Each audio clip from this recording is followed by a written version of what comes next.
কৃষ্ণায় বাসুদেবায়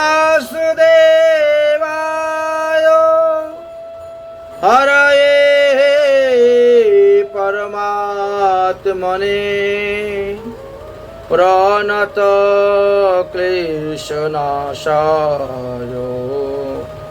গোবিন্দায় নমো নমঃ। গুরুবে গৌরচন্দ্রায় রাধিকায় তদালয়ে কৃষ্ণায় কৃষ্ণ ভক্তায় তদ ভক্তায় নমো নমঃ। সুধী ভক্তবৃন্দগণ, আজ হলো সীতা নবমী তিথি। বৈশাখ মাসের শুক্লপক্ষে যে নবমী তিথি, এই তিথিকে বলা হয় সীতা নবমী। কারণ সীতা দেবী আজকের এই তিথিতে প্রকট হয়েছিলেন, আবির্ভাব হয়েছিলেন, প্রাদুর্ভাব হয়েছিলেন। আপনারা সবাই জানেন যে মিথিলায় এক রাজা ছিলেন, নাম ছিল তার জনক রাজা। জনক রাজার রাজ্যে 12 বৎসর অনাবৃষ্টি ছিল। তখন মুনি ঋষিগণ বললেন, আপনি যজ্ঞ করুন। যজ্ঞ কোথায় করলে ভালো হবে? ভূমি শুদ্ধ জায়গা চাই। পৃথিবীতে শুদ্ধ ভূমি পাবেন কোথায়? শুদ্ধ ভূমিকে শুদ্ধ করে নিতে হবে। সোনার লাঙ্গল দিয়ে যদি আপনি হাল চাষ করেন তাহলে সেই ভূমি শুদ্ধ হয়ে যায়। হরিণ যদি এনে এখানে বিচরণ করান তাহলে সেই ভূমি শুদ্ধ হয়ে যায়। এইভাবে ভূমি শুদ্ধের অনেক অনেক উপায় আছে। বৈষ্ণব সেবা, সাধু সেবার দ্বারাও সেই ভূমি শুদ্ধ হয়ে যায়। গরুর গোবর, গোমূত্র দ্বারাও ভূমি শুদ্ধ হয়। গঙ্গা জল আদি তীর্থের জল ছিটা দ্বারাও ভূমি শুদ্ধ হয়। বাস্তু পূজার দ্বারাও ভূমি শুদ্ধ হয়। বিভিন্ন রকম পদ্ধতি আছে, তার মধ্যে শ্রেষ্ঠ সোনার লাঙ্গল। যাই হোক, মহারাজ জনক রাজা যখন সোনার লাঙ্গল দিয়ে ভূমি চাষ করতে গেলেন, তখন লাঙ্গলের ফনা থেকে কেটে 2 টুকরা হয়ে একটি হাঁড়ি বেরোলো। সেই হাঁড়ির মধ্যে সদ্যজাত একটি কন্যারত্ন দেখতে পেলেন।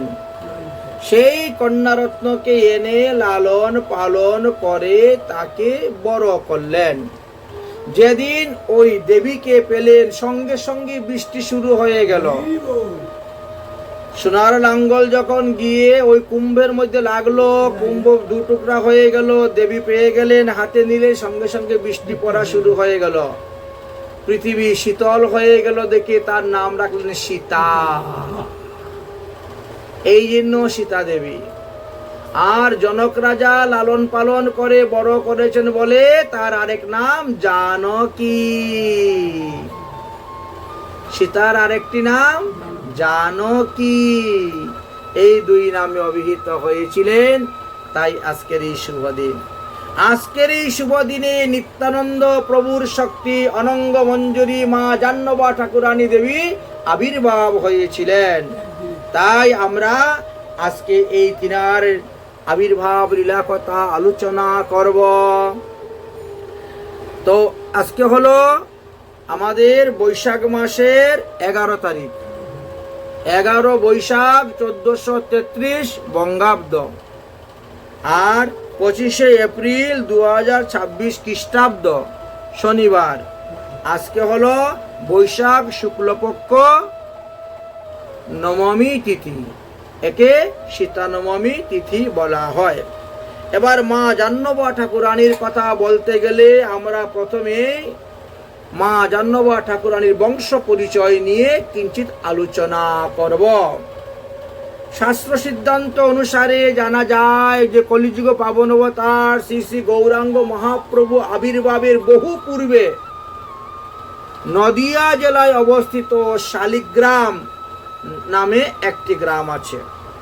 সেখানে শ্রী কংসারী মিশ্র নামে এক ব্রাহ্মণ বাস করিতেন।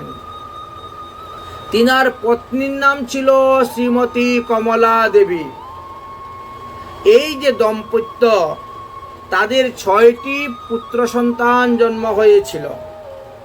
প্রথম ছেলের নাম দামোদর মিশ্র, দ্বিতীয় ছেলের নাম জগন্নাথ মিশ্র, তৃতীয় ছেলের নাম হলো গৌরীদাস মিশ্র, চতুর্থ ছেলের নাম হলো কৃষ্ণদাস মিশ্র, পঞ্চম ছেলের নাম ছিল নৃসিংহ মিশ্র, আর ষষ্ঠ ছেলের নাম ছিল সূর্যদাস মিশ্র। এই 6 ছেলের মধ্যে তন্মধ্যে গৌরীদাস মিশ্র যিনি, তিনি পূর্বলীলায় অর্থাৎ দাপর যুগে ব্রজলীলায় ছিলেন ভগবান শ্রীকৃষ্ণের সখা সুবল। সেই সুবল সখা এবার এসে তিনি গৌরীদাস পণ্ডিত রূপে আবির্ভাব হয়েছেন এই গৌরলীলায়। গৌরলীলায় দ্বাদশ গোপালের কথা বলা আছে। এই দ্বাদশ গোপালের মধ্যে এক গোপাল হলেন এই সুবল সখা, আর তিনি এবার গৌরলীলায় গৌরীদাস পণ্ডিত রূপে অবতীর্ণ হয়েছেন। সুতরাং দ্বাদশ গোপালের মধ্যে অন্যতম গোপাল হলেন এই। আর সূর্যদাস মিশ্র ছিলেন রৈবত রাজা কুকুদমির অংশ সম্ভূত ছিলেন, তাই তিনি সূর্যের ন্যায় কান্তি বৈশিষ্ট্য ছিলেন। এই গৌরীদাস এবং সূর্যদাস তারা যখন যৌবনে পা দিলেন, তখন গৌড়ের রাজার টাকা পয়সার হিসাব রক্ষণাবেক্ষণের কাজ তারা করিতেন। এই জন্য রাজা তাদেরকে উপাধি দিয়েছিলেন সরলেখ উপাধি। সে সরলেখ নামে কোথায় কোথায় পাওয়া যায়।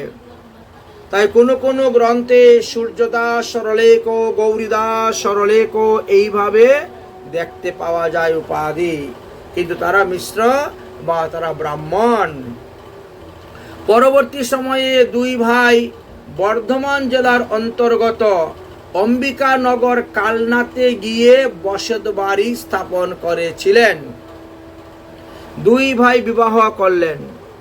গৌরীদাসের পত্নীর নাম ছিল বিমলা দেবী। তাহার 2 পুত্র বলরাম ও রঘুনাথ। আর সূর্যদাসের ছিল 2 কন্যা, শ্রী বসুধা দেবী আর শ্রী জাহ্নবা দেবী। এই হলো আজ সেই জাহ্নবা দেবীর আবির্ভাব তিথি। আমাদের গৌর গণোদ্দেশ দীপিকা নামে একখানা গ্রন্থ আছে, সেখানে লিখছেন শ্রী বারুণী রেবতীর অংশ সম্ভুব্যে তস্য প্রিয় শ্রী বসুধা চ জাহ্নবা শ্রী সূর্য দাসস্য আখ্যানমন্তম শ্রুতেঃ কুকোদমী রূপস্য চ সূর্য তেজস্যঃ। শ্রীমৎ নিত্যানন্দ প্রভুর প্রিয়াদয়, দুজনই নিত্যানন্দ প্রভুর স্ত্রী। অদ্বৈত প্রভুরও 2 জন স্ত্রী ছিলেন, নিত্যানন্দ প্রভুর 2 জন স্ত্রী ছিলেন, আর মহাপ্রভুরও 2 জন স্ত্রী ছিলেন। তাই শ্রীমৎ নিত্যানন্দ প্রভুর প্রিয় দয় শ্রী বসুধা ও জাহ্নবা দেবী, তারা বরুণী এবং রেবতীর অংশে জন্মগ্রহণ করেছেন। আর সূর্যদাস সূর্যের মতো কান্তি বৈশিষ্ট্য, তিনি ছিলেন রেবত নামক রাজা কুকুদমির অংশে জন্মগ্রহণ করেছিলেন। শ্রীমদ্ ভাগবতে এই কুকুদমির কথা আলোচনা করা আছে, বংশে রেবতের বংশ কথা আলোচনা করা আছে। যাই হোক, জাহ্নবা ঠাকুরানী এই বৈশাখ মাসের শুক্লপক্ষের নবমী তিথিতে এই সূর্যদাসের কন্যারূপে তিনি আবির্ভাব হয়েছিলেন। গৌরীদাস এবং সূর্যদাস তারা 2 ভাই। নিত্যানন্দ প্রভু এবং গৌরাঙ্গ মহাপ্রভুর অত্যন্ত প্রিয় পাত্র ছিলেন তারা 2 জন। একদা সূর্যদাস কন্যাদ্বয়কে যৌবন অবস্থা দেখে 2 কন্যাকে বিবাহ দেওয়ার জন্য তিনি চিন্তা করলেন। সূর্যদাস পণ্ডিত চিন্তিলা মনে মনে করিবে শয়ন নিদ্রা হেন সেই কনে, স্বপ্নচ্ছলে দেখেন মহা মনের আনন্দে, দুই কন্যা সম্পাদন করেন নিত্যানন্দে। একদিন কি হয়েছে, চিন্তা করছেন যে আমার মেয়ে দুইটাকে বড় হয়ে গেছে, বিয়ে দিতে হবে, কোথায় বিয়ে দিব, কার কাছে বিয়ে দিব ইত্যাদি চিন্তা করতে করতে ঘুমিয়েছেন। তখন স্বপ্নে দেখছেন যে নিত্যানন্দ প্রভু আসবেন আর তিনার দুই মেয়েকে বিবাহ করবেন। স্বপ্নেতে তিনি এইটি দেখতে পেলেন। তারপরের দিন সূর্যদাস একজন ব্রাহ্মণকে ডেকে আনলেন, এনে বললেন আমি গতকালকে রাত্রে এইভাবে স্বপ্ন আমি দেখেছি। ব্রাহ্মণ সমস্ত ঘটনা শুনলেন। শোনার পরে তিনি সেই ঘটনাটা নবদ্বীপে শ্রীবাস পণ্ডিতের নিকটে পাঠাইলেন। শ্রীবাস পণ্ডিতের নিকট কেন? ওখানে নিত্যানন্দ প্রভু সবসময় অবস্থান করেন, উঠা বসা করেন, এই জন্য। তো নিত্যানন্দ প্রভু প্রায় সময়ই তো তিনি গৌরমণ্ডলে চলে যেতেন, নীলাচলে চলে যেতেন বা জগন্নাথপুরীতে মহাপ্রভু সেবা করার জন্য জগন্নাথপুরীতে যেতেন। তো বেশ কয়েকবারই রথযাত্রা উপলক্ষে গিয়েছেন, এসেছেন। বারবারে মহাপ্রভু বাড়ি যাও, বঙ্গদেশে যাও, হরিনাম প্রচার করো, বঙ্গদেশে যাও, হরিনাম প্রচার করো। তো আসতেন, হরিনাম প্রচার করতেন 8 মাস, আবার 4 মাস গিয়ে নীলাচলে বাস করতেন মহাপ্রভু সেবার জন্য। বর্ষার মধ্যে 8 মাস গৌর দেশে বাস আর 4 মাস নীলাচলে বাস করতেন। এইভাবে বেশ কয়েকবার আসা যাওয়া করতে করতে করতে করতে শেষে তিনি মহাপ্রভু বললেন যে তোমাকে আর নীলাচলে আসতে হবে না, তুমি যাও গৌরমণ্ডলে গিয়ে তুমি বিবাহ করো। তুমি বিবাহ করার পরে আমি এই লীলা সংবরণ করে দিব আর আমি তোমার পুত্ররূপে জন্মগ্রহণ করব। করে আমার যে সমস্ত কাজ অসমাপ্ত রয়ে গেছে, বাকি আছে, সেই সমস্ত কাজ আমি পূর্ণ করব। আমার অনেক কিছু কাজের দায়িত্ব ছিল, কাজ করার ইচ্ছে ছিল, কিন্তু মায়ের আদেশে আমি সর্বদা নীলাচলে বসে আছি, আমি পারতেছি না সেই সমস্ত কাজ করার জন্য। অতএব তুমি যাও, তুমি গিয়ে বিবাহ করো, তাহলে আমি তোমার পুত্ররূপে এসে উৎপন্ন হইব। এই কথা বলে মহাপ্রভু নিত্যানন্দ প্রভুকে জগন্নাথপুরী থেকে গৌর মন্দিরে পাঠিয়ে দিলেন। আর তুমি আসিও না, এবার তুমি সংসারী হও, বিবাহ করে সংসারী হও। তো এসে কি করবেন, নিত্যানন্দ প্রভু সেখান থেকে এসে শ্রীবাস পণ্ডিতের গৃহে অবস্থান করছেন। এই জন্য সূর্যদাসের স্বপ্নের কথা শোনার পরে ওই ব্রাহ্মণ তিনি নবদ্বীপের শ্রীবাস পণ্ডিতের নিকটে প্রেরণ করলেন। তথা একদিন নিত্যানন্দ প্রভু সেখানে উপস্থিত হয়েছিলেন। করুণাময় নিত্যানন্দ প্রভু সূর্যদাসের অভিপ্রায়ের কথা সব শুনলেন। শোনার পরে যিনি বার্তা প্রেরক রূপে গিয়েছেন তাকে আশ্বাস দিলেন যে চিন্তা করিও না, অবশ্যই সূর্যদাসের মনোবাসনা পূর্ণ হইবে। এই কথা বলিয়া তিনি ধীরে ধীরে উঠে চলে গেলেন। অদ্বৈত প্রভুর কাছে গিয়ে সেই সংবাদ পৌঁছিল যে নিত্যানন্দ প্রভু বিবাহ করতে ইচ্ছুক, তিনি বিবাহ করবেন এবং সূর্যদাসের কন্যা দুইটাকে বিবাহ করবেন। চতুর্দিকে এরকম কথাগুলা রাষ্ট্র হতে শুরু হলো, প্রচার হতে শুরু হলো। অতঃপর বরগাছি নামে একটি স্থান আছে। নবদ্বীপের 9 দ্বীপ যখন পরিক্রমা করা যায় তখন পাওয়া যায়। বরগাছি গ্রামের নিবাসী রাজা হরিহুরুর পুত্র কৃষ্ণদাস এই সংবাদ পেয়ে তিনি বললেন যে ওই বিবাহে যত টাকা খরচ হয় আমি দেব। নিত্যানন্দ প্রভু বিবাহ করবেন, আনন্দের কথা, তো যত টাকা খরচ হবে সমস্ত টাকা আমি বহন করব, বহন করব। কৃষ্ণদাস নিত্যানন্দ প্রভুকে তারপরে গেলেন, গিয়ে প্রার্থনা করলেন, আপনি চিন্তা করবেন না, বিবাহের দিন তারিখ ধার্য করুন, আমি সমস্ত টাকা পয়সা এবার গ্রহণ করব। বরগাছ তারপরে নিত্যানন্দ প্রভুকে বরগাছিতে আনলেন। বিবাহের উদ্যোগ আরম্ভ হলো। শ্রীবাস, অদ্বৈত আচার্য, চন্দ্রশেখর, মুরারিগুপ্ত প্রভৃতি ভক্তবৃন্দ একত্রে তারা সমবেত হলেন নিত্যানন্দ প্রভুর বিবাহ উপলক্ষে। এদিকে কি হয়েছে, নিত্যানন্দ প্রভু কালনাতে গিয়ে উপস্থিত হয়েছেন। কালনাতে গিয়ে উপস্থিত হয়ে তিনি বলছেন যে আমি তোমার কন্যাকে বিবাহ করিতে চাই। একদিন নিত্যানন্দ প্রভু উদ্ধারণ দত্তকে সঙ্গে করে নিয়ে সেই কালনায় উপস্থিত হয়েছিলেন সূর্যদাসের বাড়িতে। সূর্যদাস, গৌরীদাস তারা এসে নিত্যানন্দ প্রভুকে দণ্ডবত প্রণাম করলেন, বসার জন্য উত্তম আসন দিলেন এবং কুশলাদি জিজ্ঞাসা করলেন। তখন নিত্যানন্দ প্রভু কি বলিলেন? প্রভু কহেন, তোমার কাছে আইলাম আমি, বিবাহ করিব আমি, কন্যা দেও তুমি। বলেছেন? হ্যাঁ। তখন গৌরীদাস বলছেন যে আপনি স্বয়ং ভগবান, অংশ অবতার, আপনার কাছে কন্যা দেওয়া তো আমাদের অত্যন্ত ভাগ্যের বিষয়।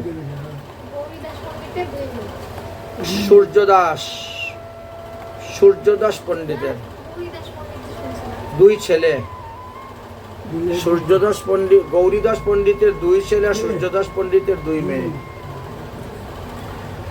তিনি বলছেন, হে কৃষ্ণ, এমন কি করলেন বিধাতা, নিত্যানন্দ হইবেন আজ আমার জামাতা। ভাগ্য তো, হ্যাঁ, ভাগ্যের কথা। কিন্তু তখনকার সময়ে সমাজের খুব কঠোর নিয়ম ছিল। কন্যা দেখতে গেলে, বর দেখতে গেলে, বিবাহ আদি ঠিক করতে গেলে আগে মুরব্বীর কাছে যেতে হবে, মুরলের কাছে যেতে হবে। গ্রামের মুরলকে 5 জনকে নিমন্ত্রণ দিতে হবে, আনতে হবে, বসতে হবে, তারপরে বিবাহের কথাবার্তা চলবে, দিন ধার্য হবে। হ্যাঁ, তখনকার সময়ে এইরকম ব্যবস্থা ছিল। কোথায় ছেলে দেখতে যাচ্ছ, মেয়ে দেখতে যাচ্ছ, তথাপিও মুরব্বীর সঙ্গে আলোচনা করতে হবে। কালকে আমার বাড়িতে আসবে মেয়ে দেখার জন্য, আপনারা আসবেন, এইভাবে মুরলকে জানাতে হতো, নিমন্ত্রণ দিতে হতো। এখন সমাজ ব্যবস্থা রক্ষা করার জন্য তখন সূর্যদাস কি করলেন, গেলেন মুরলের কাছে। সমাজের মুরলের কাছে যখন গেছেন, মুরলরা তো নিত্যানন্দ প্রভুর মহিমা জানে না। হ্যাঁ, ছেলেটার বাড়ি কোথায়, কোথায় জন্ম নিয়েছে, তার মার নাম কি, বাবার নাম কি, তার বংশ পরিচয় কি, হ্যাঁ, শুরু হয়ে গেছে। মার নাম কি, বাবার নাম কি, বংশ পরিচয় কি, এটা সেটা, মানে অনেক কিছু, কত কিছু। তো সঙ্গে যে নিত্যানন্দ প্রভুর সঙ্গে গেছেন উদ্ধারণ দত্ত, তিনি সব পরিচয় দিচ্ছেন। হ্যাঁ, পরিচয় দিলেন, তথাপিও গ্রামের মুরল রাজি হলো না। বলে তো সন্ন্যাসী অবধূত, তার কাছেও মেয়ে বিয়ে দেওয়া যায় নাকি? সন্ন্যাসী অবধূত, বাড়ি নাই, ঘর নাই, দেশে দেশে ঘুরে বেড়ায়, তোমার মেয়ে বিয়ে করে নিয়ে কোথায় রাখবে? না না, এখানে বিয়ে হবে না, এখানে বিয়ে হবে না। যার জাতপাতের কোনো ঠিক নেই, সব জায়গায় ঘুরে বেড়ায়, সবার হাতে খায়। তখন তো ব্রাহ্মণ ব্যবস্থা খুব কঠিন ছিল ব্রাহ্মণদের, বুঝেছেন? এইভাবে সমাজের লোক বাধা দিতে শুরু করেছে। বসুধা দেবী ঘরের ভিতরে থেকে শুনতেছেন, জাহ্নবী দেবী শুনতেছেন ঘরের ভিতর থেকে। এবার বসুধা দেবী কি করেছেন, ওই শুনতে শুনতে শুনতে শুনতে যখন দেখা গেল যে নিত্যানন্দ প্রভু এখন উঠে চলে যাবেন, হ্যাঁ, মুরলদের হ্যাঁ রাগ, মুরলরা নানা রকম প্রশ্ন করছে, এটা সেটা নানা রকম ইয়ে করছে, তখন নিত্যানন্দ প্রভু উঠে চলে যাচ্ছেন। যখন উঠে যাচ্ছেন তখন ওই সূর্যদাসের কন্যা, বড় কন্যা বসুধা ঘরের মধ্যে মূর্ছা, অচেতন হয়ে পড়ে গেছে, ধ্রাম করে পড়ে গেছেন। হেনকালে গৃহের মধ্যে ক্রন্দন উঠিল, আচম্বিতে বসুধার কি হইল, কি হইল বলে চিৎকার শুরু হয়ে গেছে। সবাই মিলে তখন কান্নাকাটি শুরু করেছেন। হঠাৎ করে মূর্ছিত হয়ে ভূমিতে পড়ে গেল। কি হলো? তাড়াতাড়ি করে বাইরে আনা হলো। নাকের সামনে তুলা ধরা হলো, নাই। দেশের মধ্যে কিছুই নাই, মারাই গেছে। সঙ্গে সঙ্গে ডাক্তার আনলেন, কবিরাজ আনলেন, চিকিৎসক আনলেন। চিকিৎসক এসে নারী দেখলো, এটা দেখলো, সেটা দেখলো, দেখলো যে না, মেয়ে তো মারা গিয়েছে,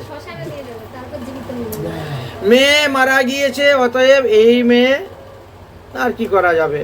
আর সবাই কান্নাকাটি শুরু হয়ে গেছে।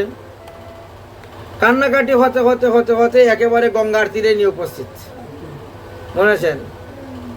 এইবার সূর্যদাস পণ্ডিত, গ্রামের মুরলাদ সবাই তো গিয়েছে দেখো সংস্কার করার জন্য, বললেন যে ওই মহাপুরুষ যদি আমার মেয়েকে জীবিত করে দিতে পারে, আচ্ছা তাহলে তার কাছে কি মেয়ে বিয়ে দেওয়া যাবে? হ্যাঁ হ্যাঁ, মেয়ে তো মরেই গেছে, তার সঙ্গে তো সম্পর্ক এখন শেষ। এখন যদি উনি বাঁচায় তাহলে তার নতুন জন্ম হবে, তাহলে বিয়ে দেওয়া যাবে। তখন মুরল মাথা নাড়ছে, হ্যাঁ, এমন শক্তি যদি উনার কাছে থাকে, উনি যদি মরা মানুষকে বাঁচাইতে পারে, তাহলে বিয়ে দেব। তাহলে এখন খুঁজে বের করতে হবে কোথায় গেছেন নিত্যানন্দ প্রভু। চতুর্দিকে লোক পাঠিয়েছেন, লোক খোঁজাখুঁজি করতে করতে গিয়ে এক বট বৃক্ষের নিচে গিয়ে দেখেন বসে আছেন, ধ্যান করছেন। গিয়ে চরণে পরে অনেক ক্ষমা ভিক্ষা আদি প্রার্থনা করে নিত্যানন্দ প্রভুকে নিয়ে আসলেন। নিত্যানন্দ প্রভু তিনি ওই বসুদার মাথার পাশে এসে দাঁড়িয়েছেন।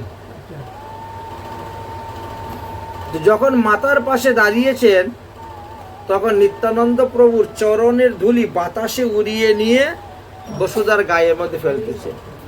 নিত্যানন্দ প্রভুর শরীরের ঘ্রাণ, গায়ের ঘ্রাণ, কাপড়ের ঘ্রাণ ইত্যাদি ওনার নাকের দিকে ঢুকতেছে, নাসিকাতে প্রবেশ করতেছে। তখন মানে একেবারে মরাই তো। দশম দশার শেষ দশা তনুতে প্রবেশিল, সেই সময়ে শ্রী অঙ্গে আসি নিত্যানন্দ প্রভুর বাতাস লাগিল। অঙ্গ গন্ধ দিয়া নাসায় প্রবেশ করিল, মৃত সঞ্জীবিনীর ন্যায় তিনি চেতন পাইল। তনুর বসন তখন বদনে ঢাকিলা, একই একই বলিয়া উঠিয়া চলিলা। জীবিত হয়ে গেছেন। সেই দিন থেকে নিত্যানন্দ প্রভুর মহিমা আরো প্রকাশ হয়ে গেল ওখানে। নিত্যানন্দ প্রভু তখন শ্রী ঐশ্বর্য প্রকাশ করে বসলেন, তো সরবুজ মূর্তি ধারণ করলেন। মুরলকে তখন দেখাইলেন, দেখ মুরল আমি কে। হ্যাঁ হ্যাঁ, সবাইকে তখন সরবুজ মূর্তি দর্শন করালেন, সবার উপরে প্রভাবিষ্ট হলেন। এক হলো মহাপ্রভু সরবুজ মূর্তি, আর এক হলো নিত্যানন্দ প্রভু সরবুজ মূর্তি। মহাপ্রভু সরবুজ মূর্তি দেখিয়েছিলেন সার্বভৌম ভট্টাচার্যকে কৃপা করার জন্য একবার, আর একবার নবদ্বীপে শিবাসঙ্গনে সরবুজ মূর্তি ধারণ করেছিলেন। দুইবার সরবুজ মূর্তি আছে মহাপ্রভু।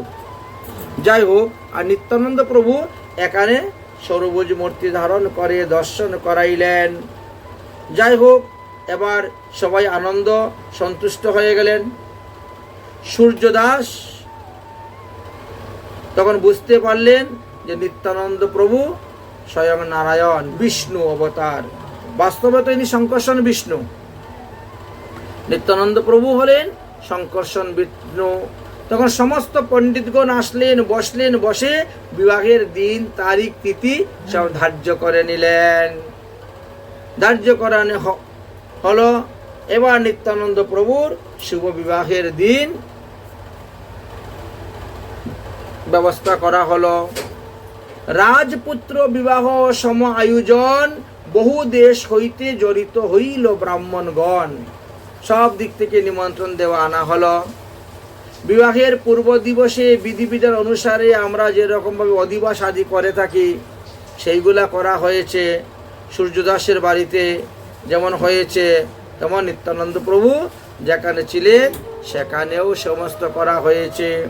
অদ্বৈত প্রভু আদি সবাই শুনলেন, সবাই আসলেন এবং নিত্যানন্দ প্রভুকে সুন্দর করে বর সাজালেন।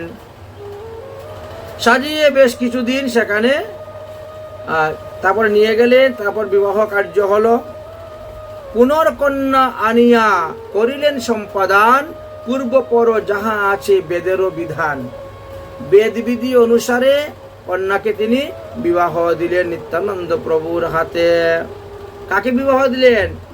বসুদাকে, জাহ্নবা ছোট বোন। হ্যাঁ, আগে বড় বোনের সঙ্গে বিবাহ হলো। ইহা দেখি নিত্যানন্দ, তারপরে বিবাহ হলো। বিবাহের পরে ওই রাত্রে ওখানেই থাকলেন, সারা রাত্রি অনেক গল্প সল্প হলো, কাটালেন। পরের দিন সকালে স্নান টান হলো, বাসি বিবাহ। এইবার খাওয়া দাওয়া হলো। তখন জাহ্নবা দেবী পানের খিলি বানিয়ে নিয়ে আসছেন নিত্যানন্দ প্রভুকে দেওয়ার জন্য। নিত্যানন্দ প্রভু তখন জাহ্নবাকে হাত ধরে কাছে বসিয়ে দিয়েছেন, বুঝলেন, কাছে বসিয়ে দিয়েছেন। তারপরে বিভিন্ন রকম গল্প হচ্ছে। এমন সময় সূর্যদাস পণ্ডিত এসে ঢুকেছেন। তো নিত্যানন্দ প্রভু বলছে, শ্বশুর মশাই, আপনি তো আমাকে কন্যাদান করলেন, তো কন্যাদানের যৌতুক তো কিছু দিলেন না।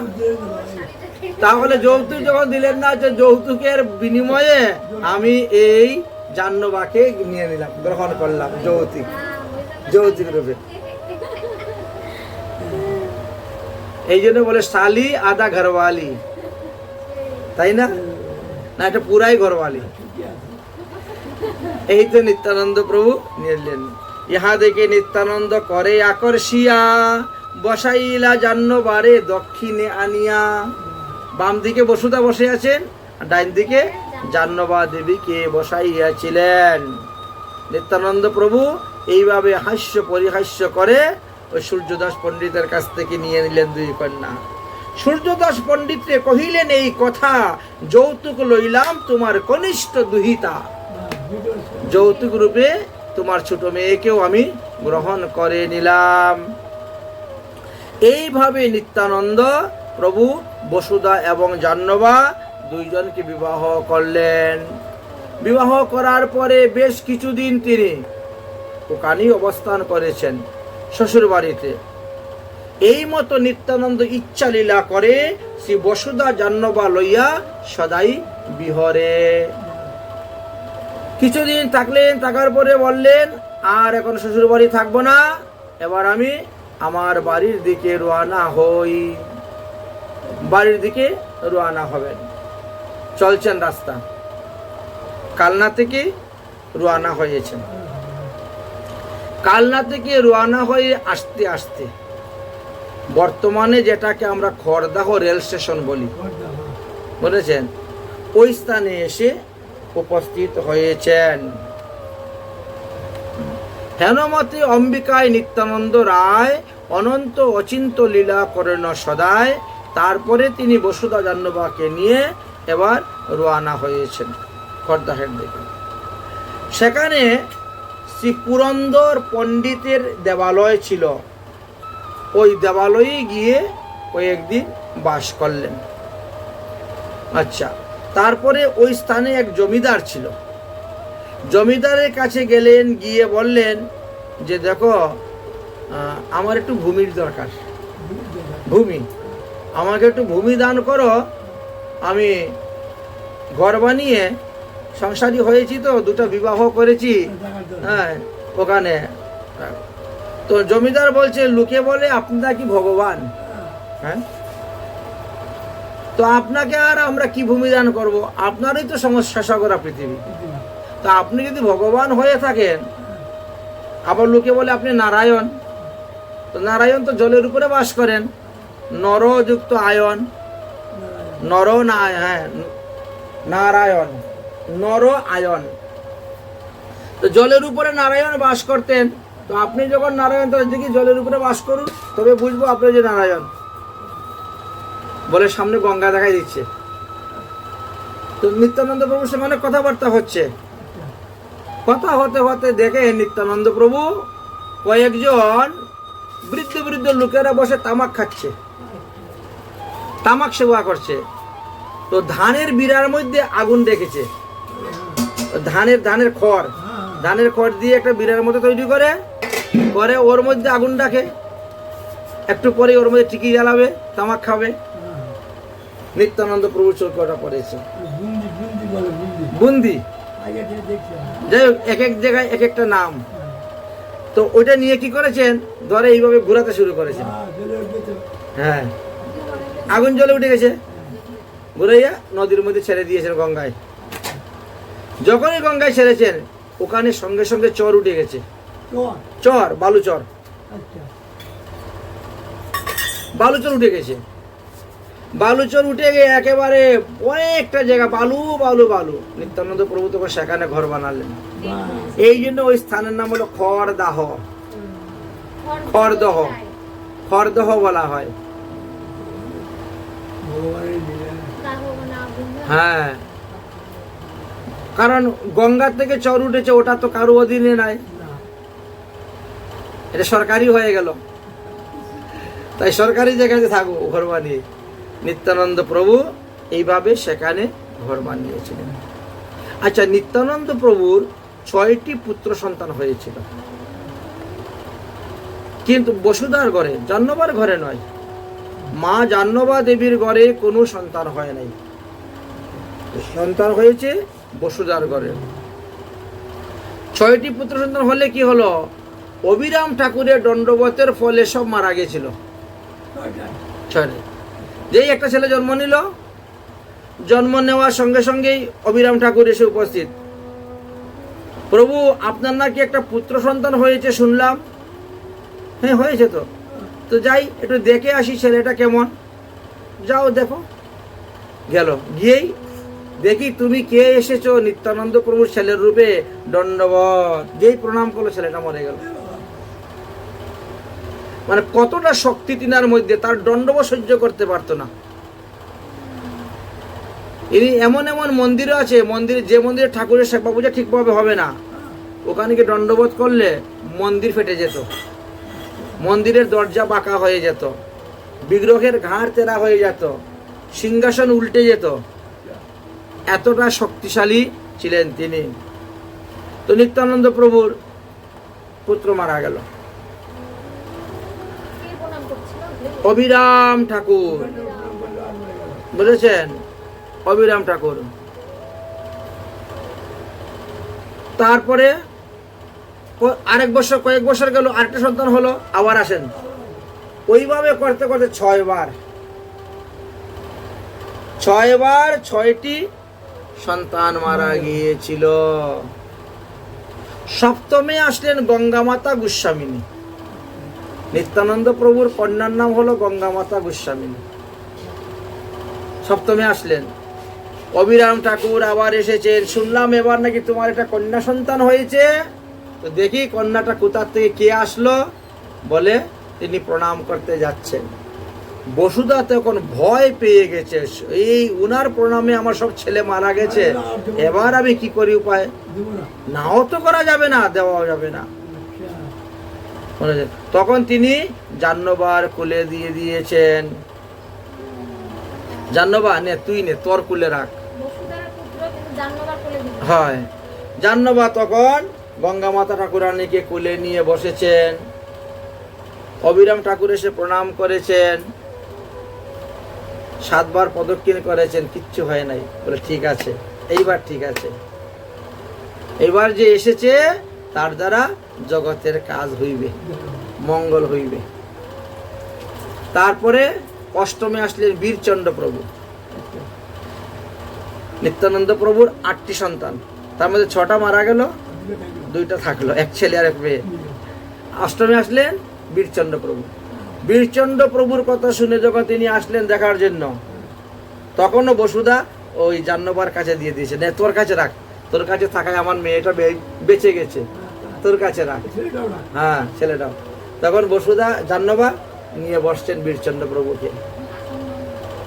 অবিরাম ঠাকুর এসে প্রণাম করছেন। বীরচন্দ্র প্রভু অবিরাম ঠাকুরের মাথার মধ্যে লাথি মেরে দিয়েছেন।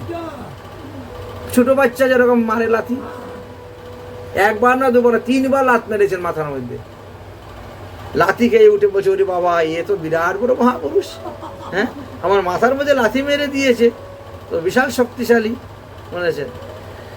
এইভাবে মা জাহ্নবা ঠাকুরের মানে শক্তিটা কতটুকু দেখেন। তিনার শরীরে এসে ছিল বলে সে বেঁচে গিয়েছিল।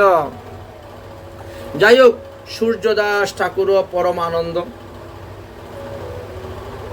নিত্যানন্দ প্রভুর যাবতীয় ভক্তবৃন্দগণ সবাই আনন্দিত।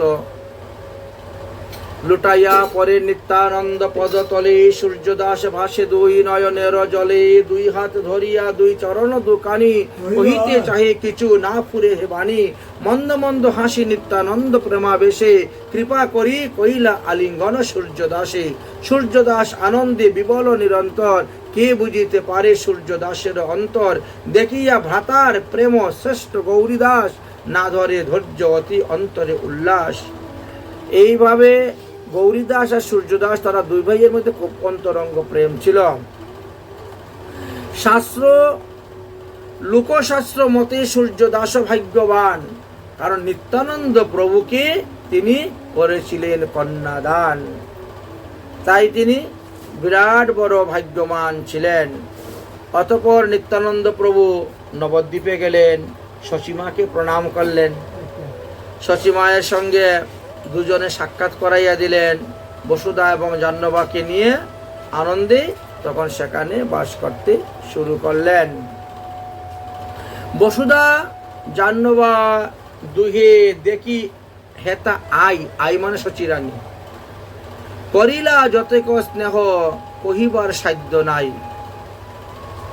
নবদ্বীপবাসী যত বৈষ্ণব ছিলেন, সেই সমস্ত বৈষ্ণবগণের গৃহিণীগণ যারা ছিলেন, পুত্রবধূগণ যারা ছিলেন, সকলেই মা জাহ্নবা এবং বসুধাকে খুব আদর স্নেহ যত্ন করে রাখতেন। নিত্যানন্দ প্রভু শচীমাতার আজ্ঞা নিয়ে শান্তিপুর হইতে অদ্বৈত প্রভুর গৃহে গিয়েছিলেন। সীতা ঠাকুরানীও বসুধা এবং জাহ্নবাকে দর্শন করে আনন্দ সাগরে ভেসেছিলেন এবং স্নেহেতে কুলে তুলে নিয়েছিলেন। তথায় কিছুদিন অবস্থান করার পর সপ্তগ্রামে গিয়েছিলেন উদ্ধারণ দত্তের বাসভবনে। সেখানে সংকীর্তন মহোৎসব আদি প্রচার করেছিলেন। তারপরে খড়দাহে এসে নিজের বসত বাড়িতে আবার অবস্থান করতে লাগলেন। ইতিমধ্যে এদিকে মহাপ্রভু জগন্নাথ পুরীতে অন্তর্ধান হয়ে গেলেন, আর তিনি নিত্যানন্দ প্রভুর পুত্র বীরচন্দ্র রূপে অবতীর্ণ হইলেন।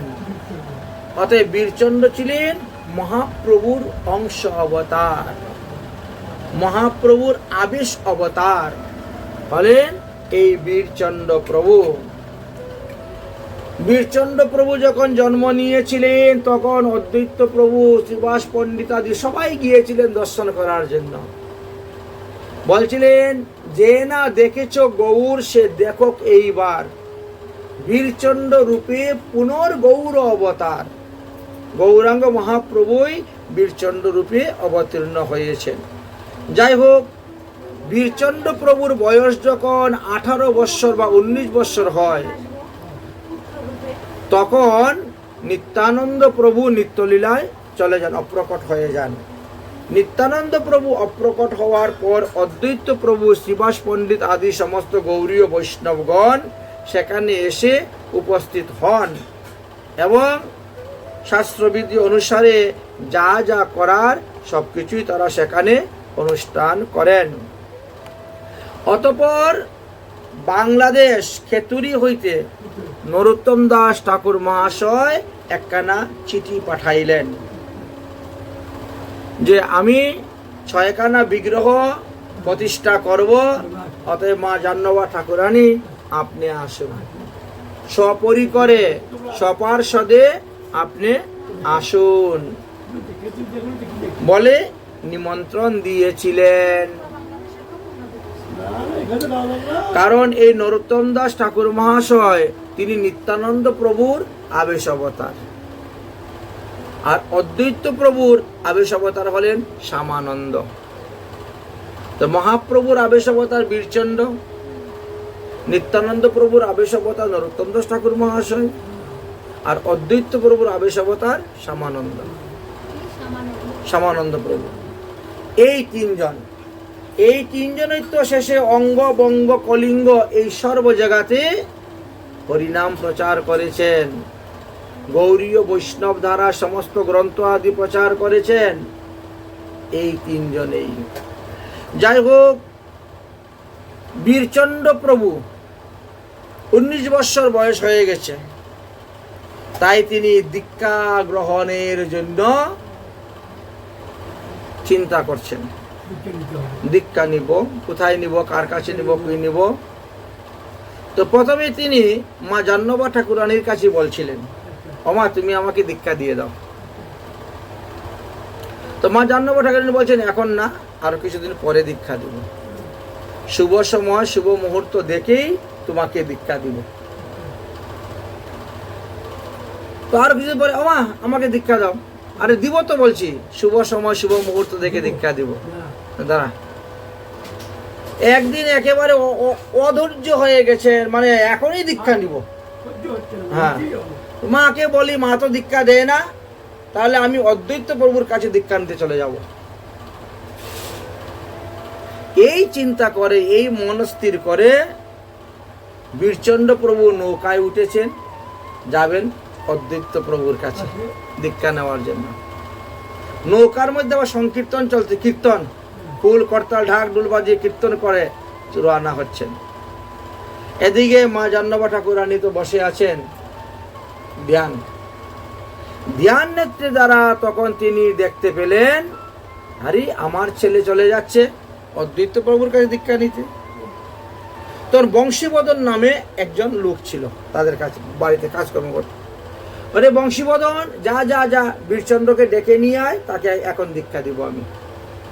ডেকে নিয়ে বংশীবদনকে ডাকতেছে, কিন্তু ওর ডাক ওদের কানে পৌঁছাচ্ছে না, কারণ নৌকা তখন একেবারে মধ্য গঙ্গায়, গঙ্গার মধ্যেখানে। তারপরে কীর্তন হচ্ছে, ঢাক ডুল বাজনা, বাইরের ডাক তো আর কীর্তনে পৌঁছে না। বংশীবদন তখন তার একটা বাঁশি ছিল, তো বাঁশিটাকে একবার ঢিল মেরে দিয়েছে। বাঁশি গিয়ে যখন নৌকায় পড়েছে, নৌকা ফুটা হয়ে গেছে, ছিদ্র হয়ে গেছে, জল উঠতে শুরু হয়ে গেছে নৌকায়। যে যেদিকে পারে সাঁতার দিয়ে এদিক ওদিক পাড়াতে শুরু হলো। বীরচন্দ্র প্রভু জলের উপর দিয়ে হেঁটে চলে আসলেন।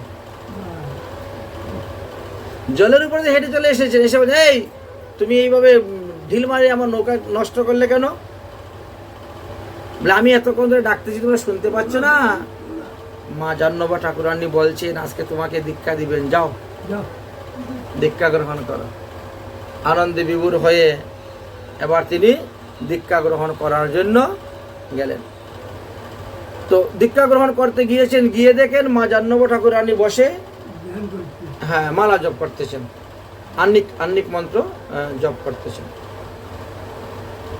চোখ খুলে দেখেন বীরচন্দ্র প্রভু এসে গেছে।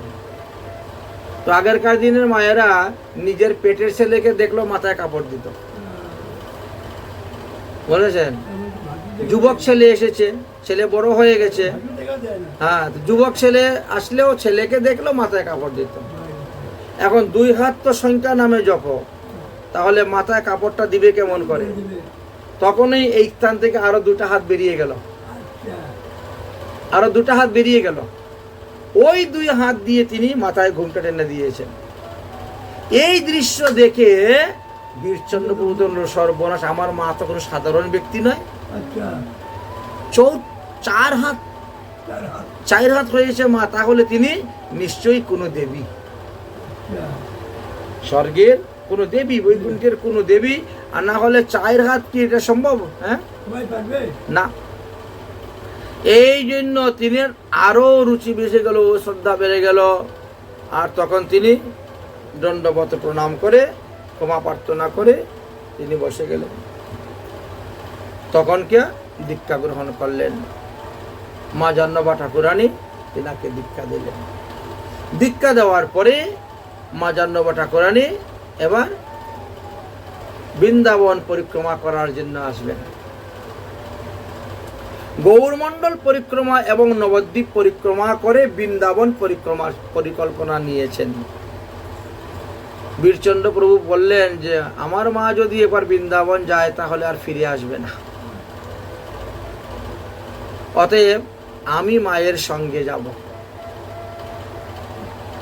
আমি মায়ের সঙ্গে যাব। নিত্যানন্দ প্রভুর তখন খন্তি তৈরি করলেন, আর মহাপ্রভুর খন্তি তৈরি করে, দেখেন আমরা খন্তি হাতে নিয়ে পরিক্রমা করি, ওটাতে নিত্যানন্দ প্রভুর মুখমণ্ডল থাকে আর মহাপ্রভুর মুখমণ্ডল থাকে একটা বাঁশের লাঠির মধ্যে উপরে লাগানো হয়, এটাকে বলে খন্তি পরিক্রমা। এটা নিত্যানন্দ এবং মহাপ্রভু দুজনের দুই খন্তি তৈরি করে নিয়ে রওনা হলেন। সমস্ত গৌরমণ্ডল ভ্রমণ করে করে করে করে এই হরিনাম প্রেম প্রচার। মা জাহ্নবী ঠাকুরানী তখনকার প্রধান আচার্য পদে এখানে, এবং তিনি সবাইকে নিয়ে পরিক্রমা করাচ্ছেন। মা জাহ্নবী ঠাকুরানীর এক কাকা ছিলেন কৃষ্ণদাস মিশ্র, তিনিও এই সংকীর্তনে যোগদান করলেন। আরও অন্যান্য নিত্যানন্দ প্রভুর যত শিষ্য ছিল তারাও যোগদান করেছেন। তাছাড়া মহাপ্রভুর, অদ্বৈত প্রভুর সবারই পার্ষদ পরিকর যারা যারা ছিল সবাই যোগদান করেছিলেন। ভক্তগণকে সঙ্গে নিয়ে হরিনাম সংকীর্তন করতে করতে অম্বিকা, কালনা, তারপরে কাকার বাড়ি, গৌরীদাস পণ্ডিতের বাড়ি, বিভিন্ন স্থানে হৃদয় চৈতন্য দাস, আরও অনেকের নাম দেওয়া আছে। মা জাহ্নবী ঠাকুরানী যেখানে যেখানে যেতেন সেখানে স্বহস্তে রান্না করতেন, রান্না করে সেখানে ভোগ লাগাতেন, তারপরে প্রসাদ পেতেন। এইভাবে এক এক দিন এক এক গ্রামে এক এক ভক্তের বাড়িতে বাস করে করে তিনি গৌরমণ্ডল আর বৃন্দাবন উভয় দর্শন করলেন। দর্শন করে তিনি ফিরে আসলেন বাড়িতে। তারপরে এবার খেতুরি ধামে যাওয়ার পালা।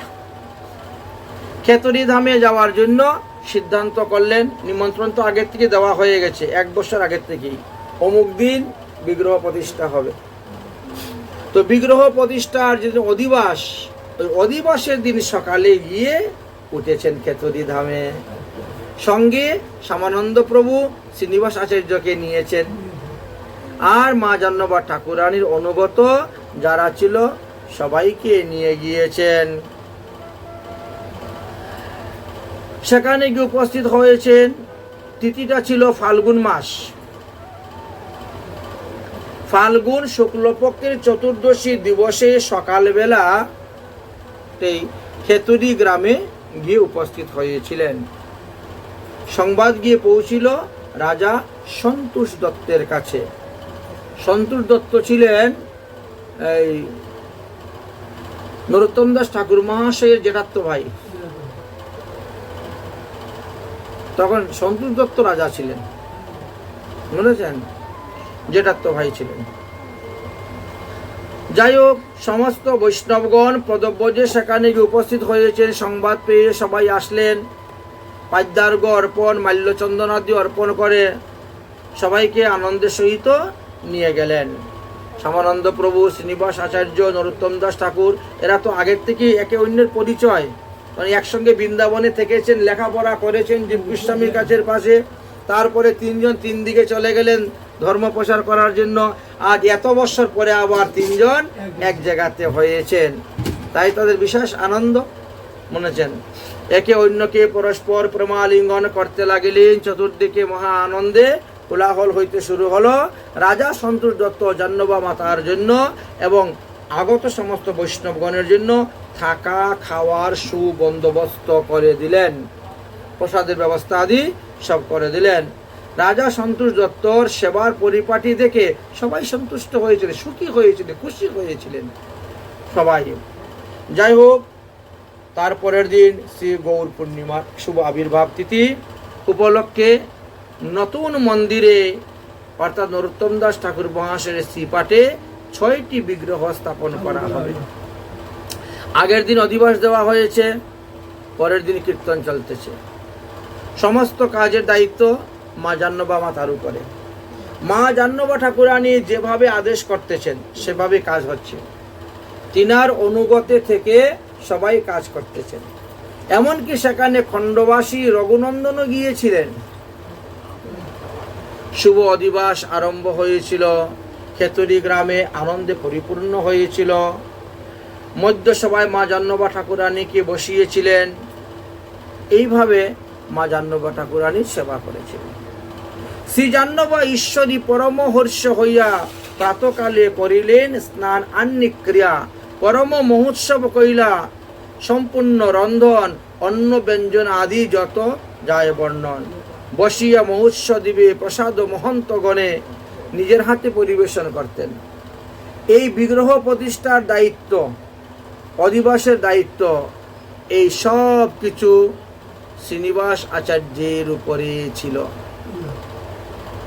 মা জাহ্নবী ঠাকুরানী শ্রীনিবাস আচার্যের উপরে দায়িত্ব দিয়েছেন, যাও তুমি বিগ্রহের অভিষেক করাও, বিগ্রহের শৃঙ্গার করাও, বিগ্রহের সেবা পূজা করাও, এইভাবে ছিলেন।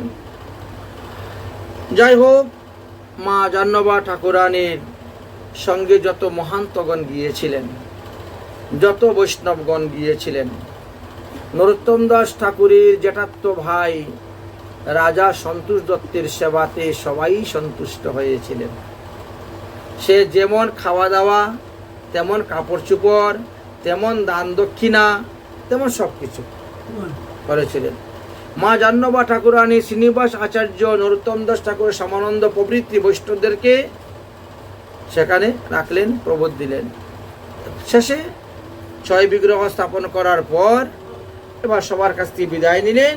বিদায় নিয়ে মা জাহ্নবী ঠাকুরানী বললেন, আমি এখন আবার বৃন্দাবনের দিকে চলে যাই, আমার অন্য কোথায় ভালো লাগে না, অতএব আমি বৃন্দাবনেই যাব, বৃন্দাবনে থাকব, বৃন্দাবনে বসে ভজন করব। ঠিক আছে, এইভাবে বৃন্দাবনের দিকে রওনা হলেন।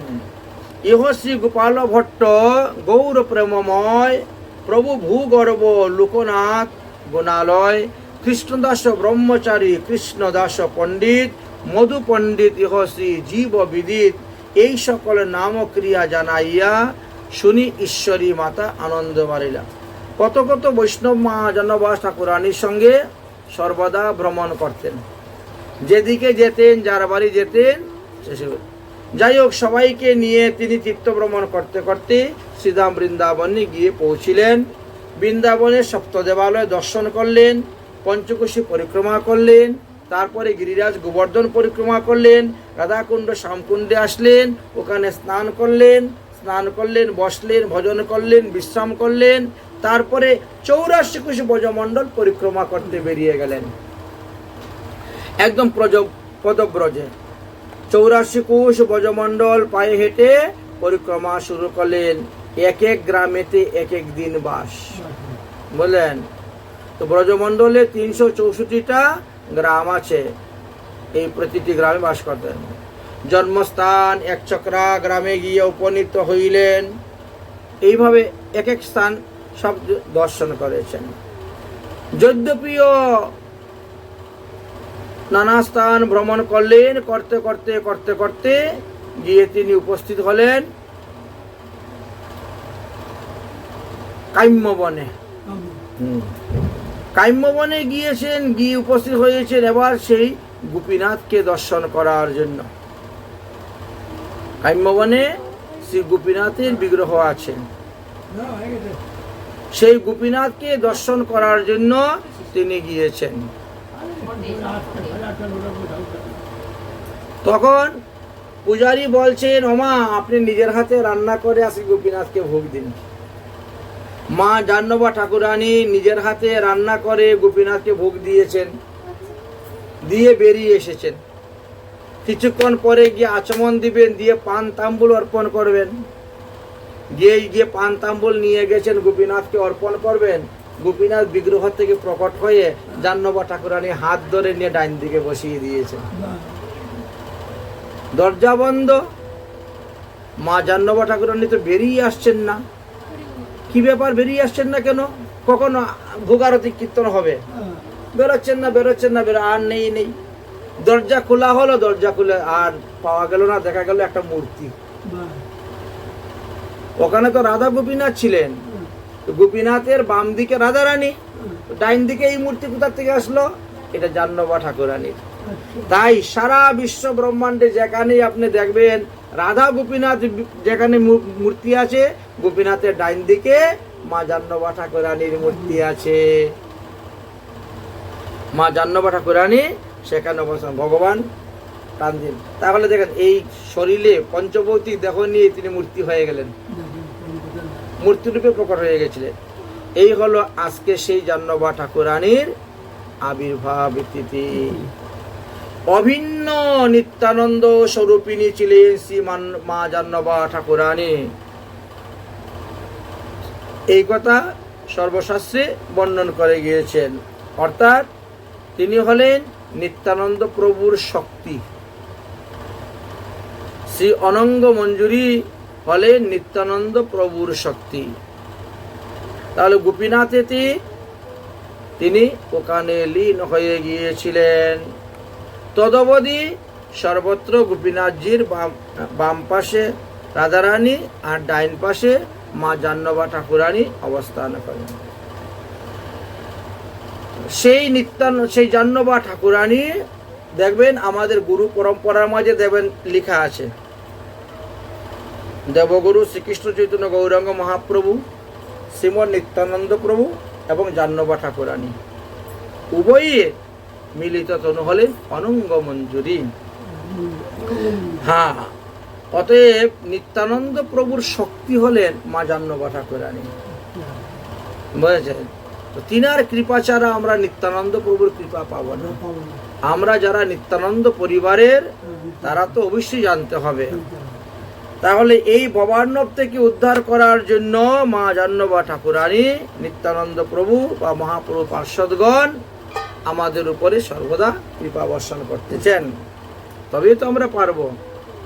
ভবার নবে পরিয়াম আকুল পরাণ, ভবার নবে পরিয়াম আকুল পরাণ, কিসে কুল পাব তাহার না জানি সন্ধান, কিসে কুল পাব তাহার না জানি সন্ধান, ভবার নবে পরিয়াম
ঠাকুরানী কি, নিত্যানন্দ প্রভু শক্তি কি, অনঙ্গ মঞ্জুরি কি, নিত্যানন্দ প্রভু শক্তি অনঙ্গ মঞ্জুরি মা জাহ্নবা ঠাকুরানী আবির্ভাব তিথি কি, সীতা নবমী তিথি কি, আজকের আনন্দ কি। জয় জয় শ্রী রাধে। সুধী ভক্তবৃন্দগণ, আজ হলো 25শে এপ্রিল 2026 খ্রিস্টাব্দ শনিবার, শ্রী সীতা নবমী তিথি। এবং আজকের এই দিবসে নিত্যানন্দ প্রভু শক্তি মা জাহ্নবা ঠাকুরানীর আবির্ভাব হয়েছিলেন। এই জন্য আজকে আমাদের রাধা কুণ্ডে গোপীনাথ মন্দিরে ফুল বাংলা করা হয়েছে এবং কীর্তন করা হচ্ছে। আজকে গুষ্ঠলীলা কীর্তন হচ্ছে, রাধাকুণ্ড মিলন লীলা কীর্তন হচ্ছে এবং বৈষ্ণব সেবা আদি হচ্ছে। যেহেতু নিত্যানন্দ শক্তি অনঙ্গ মঞ্জুরি শ্রী জাহ্নবা ঠাকুরানীর শুভ আবির্ভাব তিথি, গৌরীয় বৈষ্ণবগণের মধ্যে যারা নিত্যানন্দ পরিবার থেকে দীক্ষা গ্রহণ করেছেন, নিত্যানন্দ পরিবারের অন্তর্ভুক্ত হয়েছেন, তাদের অবশ্যই জানার দরকার মা জাহ্নবা ঠাকুরানী দেবীকে, তিনি কবে আবির্ভাব হয়েছেন, তিনার লীলা কথা, তার গুণগান গাথা লীলা কথা শ্রবণ করা প্রয়োজন। তাই গতকালকে অধিবাস দেওয়া হয়েছে মা জাহ্নবা ঠাকুরানীর শুভ আবির্ভাব তিথি উপলক্ষে অধিবাস হয়েছে। কোথায়? রাধাকুণ্ডে গোপীনাথ ঘেরায় মা জাহ্নবা ঠাকুরানীর বৈঠক আছে, যেখানে মা জাহ্নবা ঠাকুরানী রাধাকুণ্ডে স্নান করেছিলেন। যে ঘাট দিয়ে, সেই ঘাট সুন্দর করে বাঁধিয়ে রাখা হয়েছে। সেখানে একটি তমাল বৃক্ষ আছে, সেই তমাল বৃক্ষের তলেতে বসে মা জাহ্নবা ঠাকুরানী ভজন করেছেন। এই হলো সেই স্থান। ওখানে বসে সমস্ত বৈষ্ণবগণ গতকালকে শুভ অধিবাস দিয়েছেন। আজকে কীর্তন হচ্ছে, কুণ্ড মিলন, গুষ্ঠলীলা ইত্যাদি কীর্তন হচ্ছে। তারপরে মা জাহ্নবা ঠাকুরানীর সম্পর্কে অনেক প্রবচন হচ্ছে। আগামীকালও কীর্তন হইবে, মোহিনী একাদশী দিনও কীর্তন হইবে, বুঝেছেন? হ্যাঁ, মোহিনী একাদশী সোমবার পড়বে। যাই হোক, তো এইভাবে মা জাহ্নবা ঠাকুরানীর শুভ আবির্ভাব তিথি উপলক্ষে আপনারা দেখতে পাচ্ছেন রাধাকুণ্ডবাসী বৈষ্ণবগণ উৎসব অনুষ্ঠান করে যাচ্ছেন। এটাকে বলা হয় মা জাহ্নবা ঠাকুরানীর আবির্ভাব মহোৎসব। গতকালকে শুভ অধিবাস দেওয়া হয়েছিল রাধাকুণ্ডের রাধা গোপীনাথ জি মন্দিরে, ফুল বাংলা সাজানো হয়েছিল। আজকে সীতা নবমী, আজকে মা জাহ্নবা ঠাকুরানীর আবির্ভাব হয়েছে এবং সীতা দেবী আবির্ভাব হয়েছিলেন। জনকনন্দিনী সীতা দেবী আজকেরই তিথিতে, এই তিথিতে আবির্ভাব হয়েছিলেন। এই জন্য এই তিথিটা খুব গুরুত্বপূর্ণ। তাই আজকে আমরা সীতা নবমীর কথা আলোচনা করব, আর মা জাহ্নবা দেবীর সম্পর্কেও আলোচনা করব। কারণ যেই দিন যেই বৈষ্ণবের আবির্ভাব বা তিরুভাব হয়, তাদের লীলা কথা শ্রবণ করলে পরে তাদের কৃপাতে আমরাও ভজন রাজ্যে, ভক্তি রাজ্যে অগ্রসর হতে পারব এবং ভজন সাধনে উন্নতি লাভ করতে পারব। যাই হোক, আজকে এমন একটি ভালো দিন যে এই দিবসে মা জাহ্নবা ঠাকুরানী আবির্ভাব হয়েছিলেন। রাধাকুণ্ডে যেভাবে উৎসব হচ্ছে, অন্যান্য স্থানেও সেইভাবেই উৎসব হচ্ছে। ব্রজমণ্ডল, ক্ষেত্রমণ্ডল, গৌরমণ্ডলে সর্বত্রই শুদ্ধ সদাচার বৈষ্ণব সম্পন্ন সব নিত্যানন্দ পরিবার অন্তর্ভুক্ত, তারা তো বিশেষ করে থাকবেই। অন্যান্য পরিবারভুক্ত বৈষ্ণবগণ এই উৎসব অনুষ্ঠান করিয়া থাকেন। কারণ নিত্যানন্দের শক্তি হলেন মা জাহ্নবা ঠাকুরানী। এই জন্যই মা জাহ্নব ঠাকুরানীর একটি বিশেষ মহিমা যুক্ত আজকের এই তিথি। তাই এই তিথিতে পুণ্যবাসী বৈষ্ণবগণ কীর্তন করিতেছেন, আপনারা দেখতে পাচ্ছেন, বা অন্যান্য গৌরীয় ব্রহ্ম মধ্বাচার্য সম্প্রদায়ের অন্তর্ভুক্ত যারা আছেন, তারা যে যেখানে আছেন সেখানে মা জাহ্নব ঠাকুরানীর উপলক্ষে উদ্দেশ্যে অভিষেক এবং বৈষ্ণব সেবা আদি দিয়ে থাকেন। তো বর্তমানে আমিও দক্ষিণ দিনাজপুর বতিরাম বিএসএফ ক্যাম্পের নিকটবর্তী এলাকাতেই অবস্থান করতেছি। তো এখানেও আমরা গতকালকে পাঠ কীর্তন করেছি, আজকেও ছোটোখাটো একটু মহাপ্রভুর ভোগ এবং বৈষ্ণব সেবা হয়েছে, আর সন্ধ্যার সময়ও আমাদের পাঠ কীর্তন অনুষ্ঠিত হইবে। এখন প্রায় সন্ধ্যা হয়ে গেছে, সন্ধ্যা আরতির পরেই আমরা পাঠ কীর্তন করার জন্য বসে যাব। তো আজকে সকালবেলা সঞ্জিত সাহার বাসভবনে সঞ্জিত সাহার ঠাকুরাঙ্গিনাতে রান্না হয়েছে, মহাপ্রভুর ভোগ, রাধা গোবিন্দের ভোগ হয়েছে এবং বৈষ্ণব সেবা হয়েছে। আর বিকালবেলা এখন গীতা দেবীর বাসভবনে ঠাকুরাঙ্গিনায়, কানাইর মা ঠাকুরাঙ্গিনাতে আমরা হরিকথা আলোচনা করব, পাঠ কীর্তন হইবে, মা জাহ্নব ঠাকুরানীর জীবনী কথা আস্বাদন করব এবং ভগবান রামচন্দ্রের সহধর্মণী শ্রীমতী সীতা দেবীর চরিত্র কথাও আমরা আস্বাদন করব। সঞ্জীব সাহার বাড়িতে যে ভোগ দিয়েছি, এই হলো সেই ভোগ রাগ আপনাদেরকে দর্শন করাচ্ছি। মা জাহ্নবা দেবীর আবির্ভাব তিথি উপলক্ষে আমরাও শুভ অনুষ্ঠান করতেছি। দেখেন এখানে সাধু সেবা, বৈষ্ণব সেবা হবে, ভোগ রাগ করা হচ্ছে। রাধে রাধে। যারা যারা প্রসাদ পাওয়ার ইচ্ছা সবাই চলে আসবেন। সঞ্জিত সাহার বাসভবনে ঠাকুরাঙ্গিনাতে মহাপ্রভুর ভোগ রাগ করা হয়েছে। রাধা গোবিন্দের ভোগ রাগ দর্শন করুন সুধী ভক্তবৃন্দগণ। রাধে রাধে। আজকে হলো শনিবার, আজ 24 তারিখ তো আজকে 25 নেই, আজ 25শে এপ্রিল 2026 খ্রিস্টাব্দ শনিবার। আমরা সঞ্জিত সাহার ঠাকুরাঙ্গিনাতে মহাপ্রভুর ভোগ রাগ করেছি। রাধা গোবিন্দের ভোগ রাগ হয়েছে, রাধা গিরিধারীর ভোগ রাগ হয়েছে, এখন বৈষ্ণব সেবা হবে। রাধে রাধে। ভক্ত সেবা হবে। ভক্তগণ সবাই চলে আসুন। সমস্ত রান্না বান্না ভালো করে ঢেকে রাখা হয়েছে। রাধে রাধে। জয় জয় শ্রী রাধে শ্যাম। নিতাই গৌর হরি।